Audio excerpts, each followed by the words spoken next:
a big smile. So with that, we will sing a song, Smile, then we will pray by our class president. So, smile, smile, sing. Smile, smile, everybody smile, smile, smile, everybody smile. When the suns are gray or find your way and smile, smile, smile. Okay, class, before you take your seat, I saw pieces of papers under your chairs. You are going to pick the papers and throw it on the garbage bin. So if you are done, please take your seat. So for the checking of our attendance, I have prepared here your attendance chart, and I have prepared also a star figure for you to pick out, and we are going to paste here beside your name. So with that, we will sing a song, Hello. So hello, sing. Hello, hello, hello, how are you? Hello, hello, hello, how are you? I am good, I am great, I am wonderful. Okay, based on our attendance chart, Chini Tado is absent. Yes, Okay. So, in our classroom, there is a classroom rules. In our class, we are a team. We are positive always. We respect each other. We do our best. We make good choices, which means we will be honest. We listen carefully. We encourage each other. So, we need to understand it correctly. Okay, so, with that, before we are going to proceed to our proper lesson, we will sing again Ecosystem with the Watermelon Choice. So let us stand. Okay. So ecosystem, sing. Ecosystem, ecosystem, biotic, biotic. It includes amphibians, fishes and plants, fishes and plants. Okay, you may now take your seat. Thank you, Okay, from the song that we have just sung, what is it all about? Anyone? Teacher. Okay, Jeffrey. It's all about ecosystem, Okay, thank you so much. Exactly, the song is all about ecosystem and its factors. So, biotic, which means living things that can breathe, produce, and grow. While abiotic, which means anyone? Okay, so abiotic is non-living things. That means cannot produce, cannot grow, or cannot breathe. So now, class, I want you to look outside on the window. What do you have to see? teacher. Okay, yes, class, it is beautiful outside, right? Yes, teacher. So everything that we see outside has a vital role in our ecosystem to survive. Okay, class. Now, take a look of this picture. What have you seen? teacher. So, in this picture, as I point out, you are going to identify if it belongs to biotic or abiotic. So, this one. Herbal.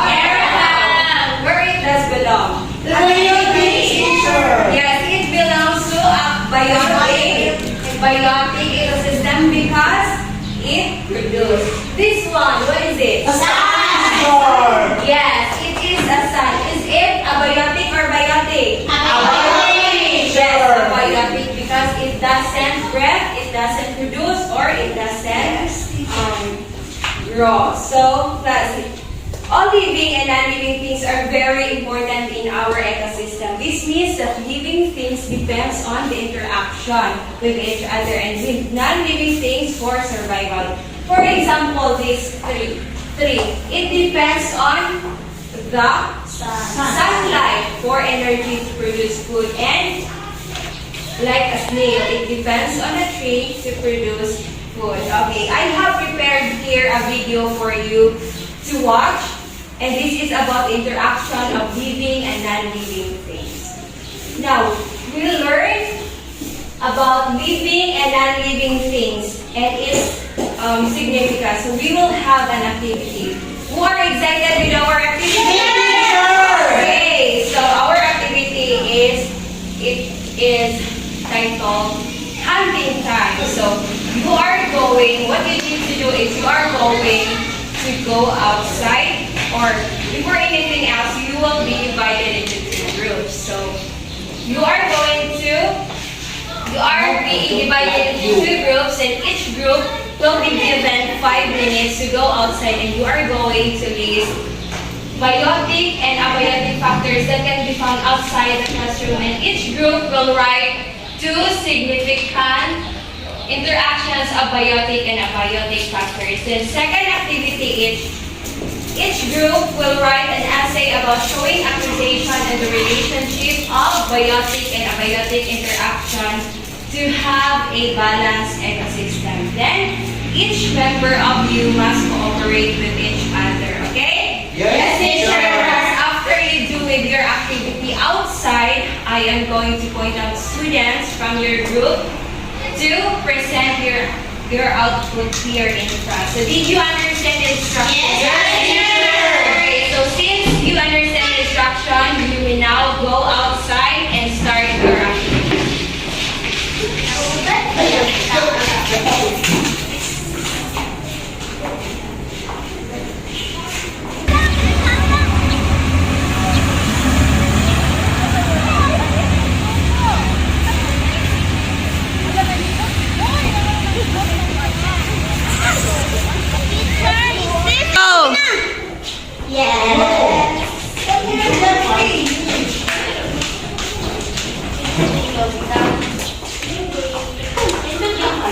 Okay, now you are going to present your output as what you have seen outside. So, what is it?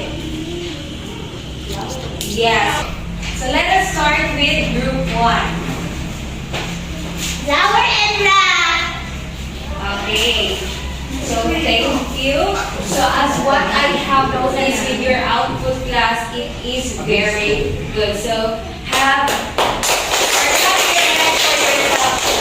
action abiotic and abiotic. So with that, it is very important for us that our ecosystem is balanced. Okay.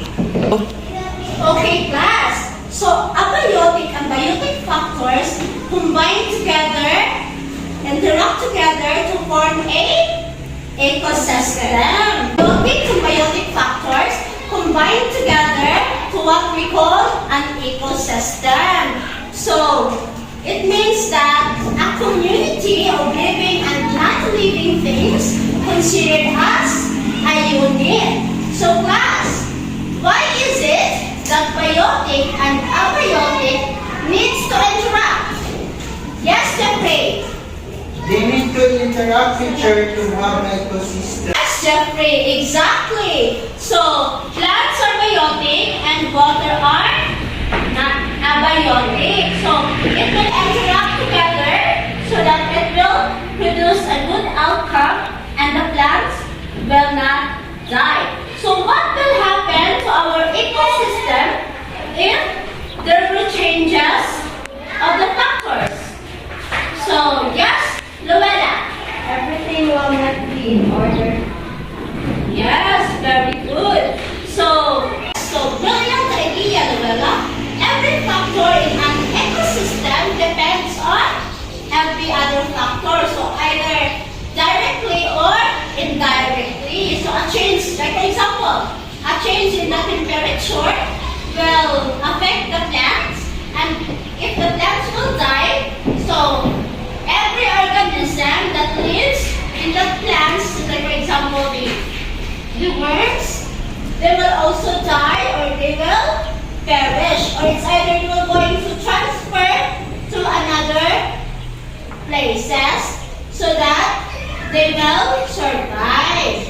So anyone who can give their thoughts of learning or any idea or any summarization about what we just discussed. So may I call on Cecilia? I'm afraid to share, Mommy, it's wrong. Every answer is correct. So you should share your idea. Just try, come on. Biotic is living things and abiotic is non-living things. Yes, so your answer is right. Thank you for that. Cecilia. So anybody who else have an idea or who else can share their learnings with our discussion today? Me, teacher. Yes, Nora.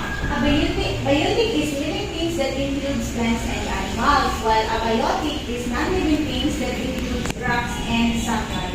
Yes, very good, Nora. What about you, Melvin? Stand up. I have learned that if there is no interaction between biotic and abiotic, an ecosystem won't be formed. So yes, no, thank you for that class.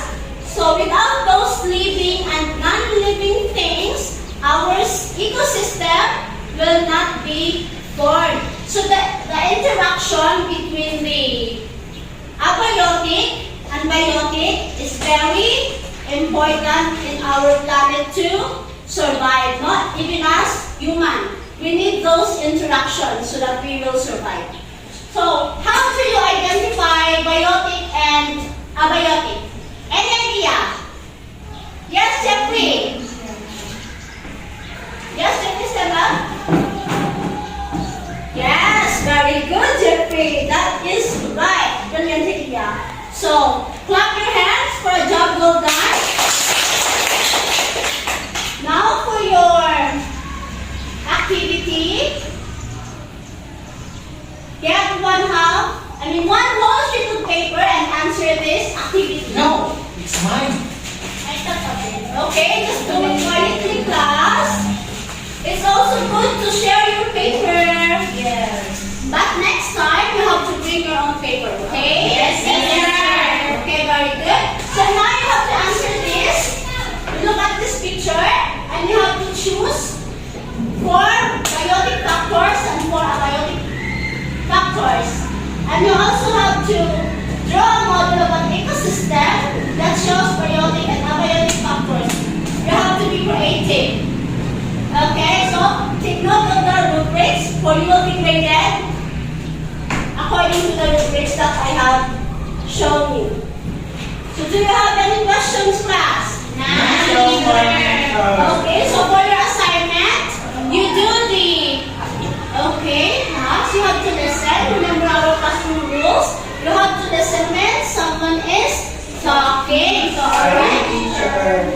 So for your assignment, you have to do the advanced reading about the food chain, and you have to do an advanced reading so that you will be ready for our tomorrow's discussion. Okay, is there any question?